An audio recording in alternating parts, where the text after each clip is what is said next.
Саламатсыздар ма балалар? Менің есімім Оразгалиева Айғаным Кумашевна.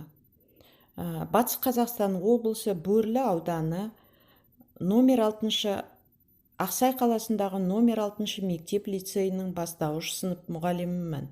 Бүгін қазақ тілінен 3 сыныпта сабағымыз.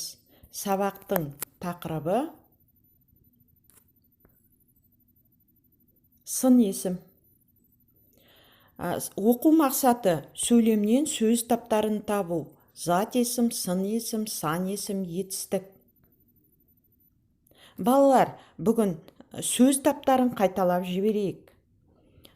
Сөз таптары нешеге бөлінеді? Дұрыс, балалар. Зат есім, етістік, сын есім, сан есім.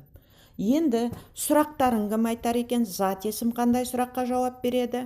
Дұрыс, балалар. Кім, не, кімдер, нелер. Етістік, не істеді, не қылды, қайтты, өте тамаша. Сын есім, қандай, қай. Сан есім, қанша, неше, нешінші. Дұрыс. Балалар, кім зат есімге мысал келтіреді? Дұрыс. Етістікке? Я. Сын есімге? Дұрыс. Сан есімге? Өте тамаша, балалар. Енді балалар, сын есімнің ережесіне тоқталайық. Сын есім заттың түрін, түсін, сапасын, көлемін білдіреді. Оның сұрағы қандай, қай.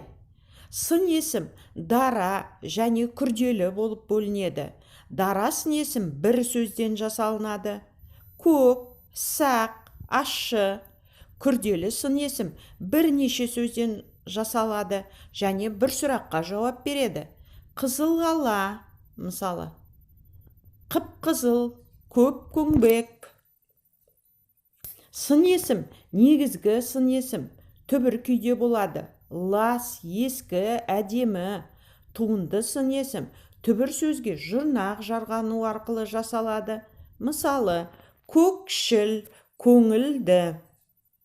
Балалар, үйде сын есімнің ережесін қайталаңдар және 114 беттегі 46 жаттығуды орындаңдар. Сау болыңдар, балалар.